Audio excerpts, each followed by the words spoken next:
Hello everyone, welcome back to my YouTube channel, and today in this video I'm going to tell you about the chapter gravitation.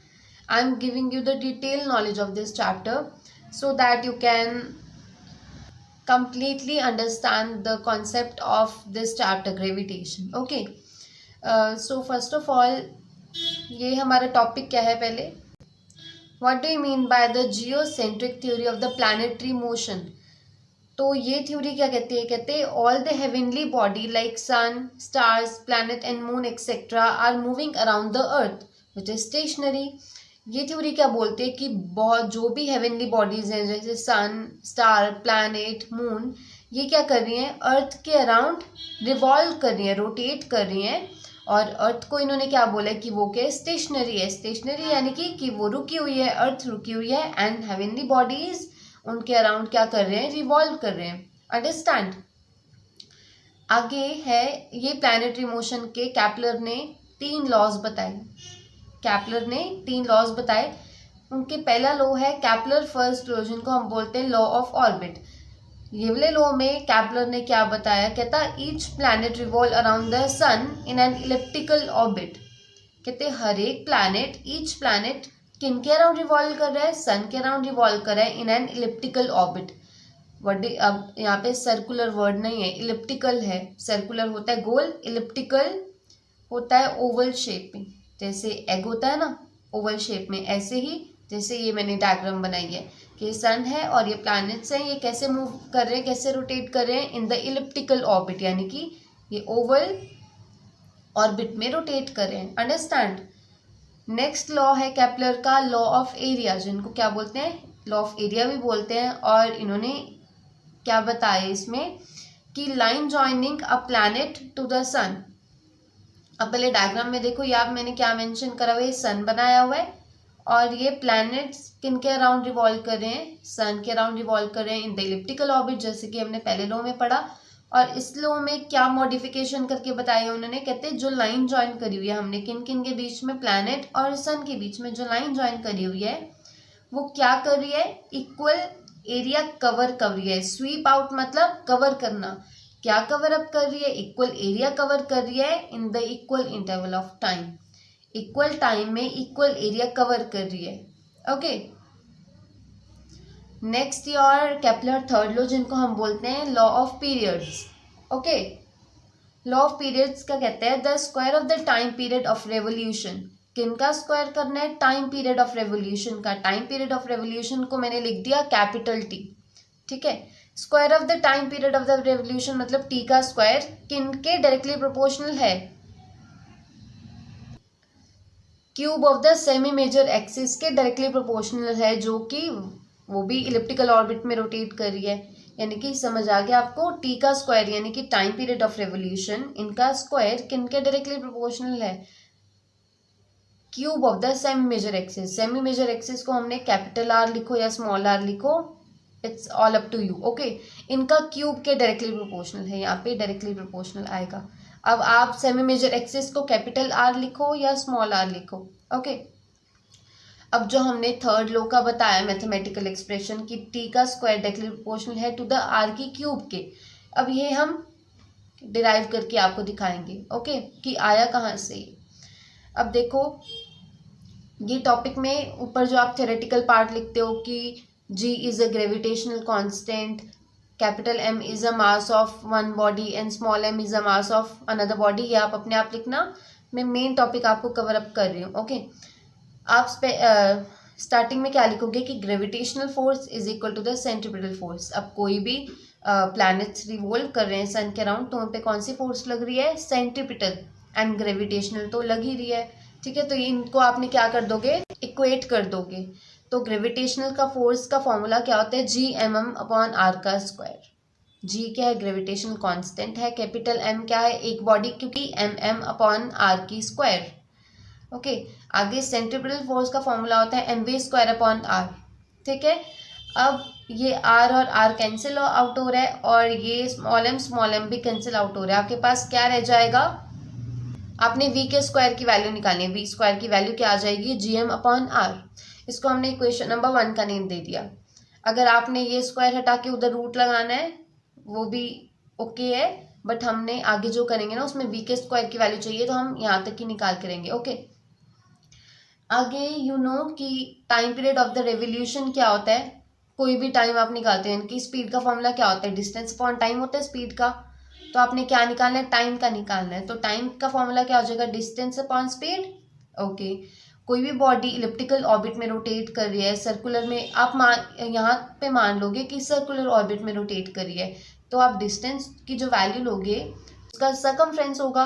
अब आप circle की बात लेके, और circle के circumference की value आपको पता है कि 2πr होती है, और अपॉन में आपने स्पीड की वैल्यू पुट करनी है। स्पीड एक तरह की वेलोसिटी है, तो हमने वी पुट कर दिया यहाँ पे।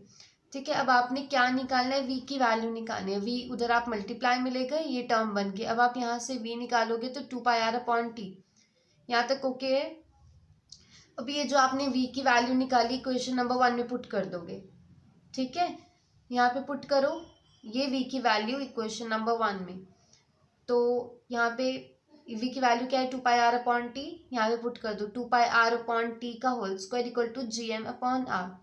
इसको कैलकुलेट करने के बाद हमने मेन निकालना क्या है, हमने टी स्क्वायर की वैल्यू निकालनी है। तो हमने रीअरेंज कर दिया और हमने क्या निकाला, टी स्क्वायर की वैल्यू ये निकाली। ये जो पूरी टर्म है कांस्टेंट है, और साथ में क्या है, आर की क्यूब। अब कांस्टेंट और इक्वल हटाते प्रोपोर्शनल का साइन आता है, वही आ गया आपका जो आपने कैलकुलेट किया मैथमेटिकल पार्ट था ना थर्ड लॉ का, कि टी का square directly proportional to R का क्यूब, वो हमने निकाल दिया। That's it. यहाँ तक ओके है ना? कोई डाउट हो तो मुझे कमेंट बॉक्स में ज़रूर बताना। Fine. Now next topic is reduction of Newton law of gravitation from the Kepler law. Newton law of gravitation का फॉर्मूला क्या होता है, F=g/m/r का स्क्वायर। ये आपने निकालना है फ्रॉम कैपलर लॉ। ठीक है, क्लियर है टॉपिक कि आपने कैपलर लॉ की हेल्प से आपने क्या निकालना है, न्यूटन लॉ ऑफ ग्रेविटेशन का फॉर्मूला निकालना है, विच इज F=g/m/r का स्क्वायर। डन। अब मैं डिक्टेट कर देती हूँ कि आप पहले थ्योरी क्या लिखोगे, कि न्यूटन लॉ ऑफ ग्रेविटेशन आपने निकाला है from the कैपलर law of planetary motion. आप ले लोगे कि एक प्लैनेट है जिनका वेट क्या है, स्मॉल m है। कोई भी प्लैनेट है जिनका वेट क्या है, स्मॉल m है।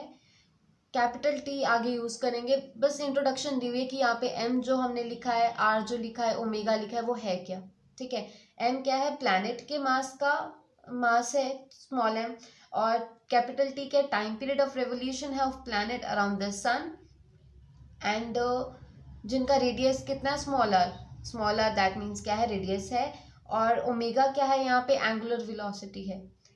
और कैपिटल टी को तो मैंने बता दिया कि टाइम पीरियड ऑफ रेवोल्यूशन है। डन। अब आप क्या लगाओगे, सेंट्रीपिटल फोर्स। अब रिवॉल्व कर रहे तो उस पर सेंट्रीपिटल फोर्स तो लगेगी। सेंट्रीपिटल फोर्स का फॉर्मूला क्या है, F=m/r का स्क्वायर। पहले हमने वो वाला फॉर्मूला लगाया था पिछले टॉपिक में, mv² लगाया था। ये भी सेंट्रीपिटल फोर्स का ही फॉर्मूला है, दोनों आप अप्लाई कर सकते हो। तो मैंने यहाँ पे लगाया F=m/r का स्क्वायर। ओमेगा क्या है, एंगुलर वेलोसिटी है, और उसका फॉर्मूला होता है 2π/t। तो हमने ओमेगा की जगह पे ये फॉर्मूला पुट कर दिया 2π/t। इसको मल्टीप्लाई करा तो ये टर्म हमारे पास आ गई। अब हमने कहाँ से, किन के हेल्प से निकाले Newton law of gravitation from the कैपलर law. तो आप कैपलर का थर्ड लॉ यहाँ पे अप्लाई करो। कैपलर का थर्ड लॉ भी आपने पढ़ा कि होता क्या है, टी का square directly proportional to R की क्यूब। जो आप प्रोपोर्शनल का साइन हटाते हो, इक्वल लगाते हो और कोई भी कांस्टेंट लगाते हो, मैंने यहाँ पे के लगा दिया। अब ये जो टी के स्क्वायर की वैल्यू है आप यहाँ पे पुट कर दोगे। इक्वेशन नंबर मैं 1 का नेम दे रही हूँ, इसको 2 का नेम दे रही हूँ। ठीक है, जो आपने इक्वेशन नंबर 2 में टी के स्क्वायर की वैल्यू निकाली, अब आप इक्वेशन नंबर 1 में पुट कर दोगे। तो फॉर्मूला क्या आएगा, F=4πm का स्क्वायर, 4π का स्क्वायर, mr/t का स्क्वायर। जो वैल्यू निकाली के आर का क्यूब यहाँ पे पुट कर दिया। ठीक है, अब ये टर्म हमने सेपरेट आउट कर दी, इनको और इनको। ये पूरी टर्म है क्या, कांस्टेंट है। ठीक है, यहाँ पे आपने मेंशन करना है कि ये पूरी टर्म क्या है, कांस्टेंट है। तो किन के डायरेक्टली प्रोपोर्शनल आ गई term, F directly proportional to m/r का स्क्वायर, क्योंकि ये टर्म तो कांस्टेंट है। इक्वल और कांस्टेंट को हटा के आप प्रोपोर्शनल ही तो लगाते हो। ठीक है, वाइस वर्सा है ना, प्रोपोर्शनल हटा के इक्वल और कांस्टेंट लगाते हो। तो इधर भी ऐसा है कि इक्वल और कांस्टेंट हटा के आपने प्रोपोर्शनल का साइन लगा दिया। अब यहाँ पे इनको आप कैपिटल एम के डायरेक्टली प्रोपोर्शनल लिख दोगे। तो जो आप प्रोपोर्शनल हटाते हो इक्वल लगाते हो और कोई भी कांस्टेंट लगाते हो, तो मैंने ये जी लगा दिया, जी यानी कि ग्रेविटेशनल कांस्टेंट। तो अब ये वैल्यू 4 पाई स्क्वायर अपॉन के की वैल्यू आप यहाँ पे पुट कर दोगे in the equation number star equation में इसकी वैल्यू जी एम पुट कर दोगे। तो एफ इक्वल टू यहाँ पे क्या आ जाएगा, जी एम आ जाएगा एम अपॉन आर का square, G M upon R का स्क्वायर। तो ये आ गया न्यूटन लॉ ऑफ ग्रेविटेशन का formula, which is F equal to G M upon R का square. Done. Okay, now our next topic is acceleration due to gravity. अब acceleration due to gravity क्या होता है, ये भी एक तरह की फोर्स ऑफ ग्रेविटी है acting on a unit mass of a body, जो कहाँ पे पड़ी है, अर्थ के सरफेस पे पड़ी है या उनके नियर पड़ी है। डन। एक तरह की एक्सेलरेशन है, ठीक है, एक्सेलरेशन ड्यू टू ग्रेविटी है, तो एक्सेलरेशन ही बट ड्यू टू ग्रेविटी है। ओके, अब आपने फॉर्मूला पढ़ा हुआ है कि फोर्स का जिनमें एक्सेलरेशन आती है एफ इक्वल टू आई में पढ़े, न्यूटन का सेकेंड लॉ है ना। तो जो न्यूटन का सेकेंड लॉ का formula F equal to M A, वहाँ पे एक्सेलरेशन ए सिंपल वाली थी, बट यहाँ पे एक्सेलरेशन ड्यू टू ग्रेविटी है। तो आप इनको लिखोगे, ए को जी के बराबर लिखोगे, यानी कि ए वो एक्सेलरेशन है और जी क्या, एक्सेलरेशन ड्यू टू ग्रेविटी है। ठीक है, तो जी क्या है, ये भी एक्सेलरेशन है बट ड्यू टू ग्रेविटी वाली है, तो हमने ए की जगह इस चैप्टर में जी यूज करेंगे। ठीक है, तो फॉर्मूला क्या बनेगा, F equal to M G. अगर आपने जी का यूनिट निकालना है तो फॉर्मूले को रीअरेंज करोगे, जी को एक तरफ, फॉर्मूला क्या बनेगा, एफ अपॉन एम। एफ का यूनिट क्या होता है, न्यूटन, फोर्स का न्यूटन यूनिट होता है, और एम यानी कि मास का यूनिट किलोग्राम। तो यूनिट क्या बनेगा, न्यूटन पर केजी, या एक्सेलरेशन का जो नॉर्मल वाला होता है यूनिट, मीटर पर सेकेंड स्क्वायर, आप वो भी लगा सकते हो। ठीक है, our next topic is the relation between small g and the capital G, where small g is the acceleration due to gravity and capital G is a gravitational constant. Okay, consider earth to be a spherical, आपकी अर्थ क्या है, spherical body है, spherical, okay, circle में, जिनका wait कितना है, capital M है। ये ओरिजिन है और ये अर्थ के ऊपर हमने कोई भी बॉडी ऊपर फॉल करवाई। ठीक है, spherical body of the mass capital M, radius capital R with the center O. Suppose a body of mass small m, मान लो एक स्मॉल बॉडी है जिनका वेट क्या कितना है, स्मॉल m है, कहाँ पे पड़ी है, सरफेस ऑफ द अर्थ के ऊपर पड़ी है, अर्थ के सरफेस पे पड़ी है।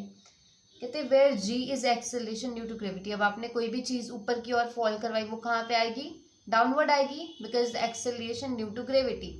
तो ग्रेविटी की वजह से वो डाउनवर्ड फॉल करेगी, तो वहाँ पे फोर्स कितनी लगेगी, mg। हमने पढ़ा अभी एफ का फॉर्मूला क्या होता है, mg होता है। तो यहाँ पे आपने क्या अप्लाई करना है, न्यूटन लॉ ऑफ ग्रेविटेशन, जो हमने फॉर्मूला पढ़ा F equal to G M upon R का स्क्वायर। अब हमने पढ़ा कि एफ का फॉर्मूला क्या होता है, mg होता है, ये एफ का फॉर्मूला ऊपर सब्सटीट्यूट कर दो, mg equal to G M upon R का स्क्वायर।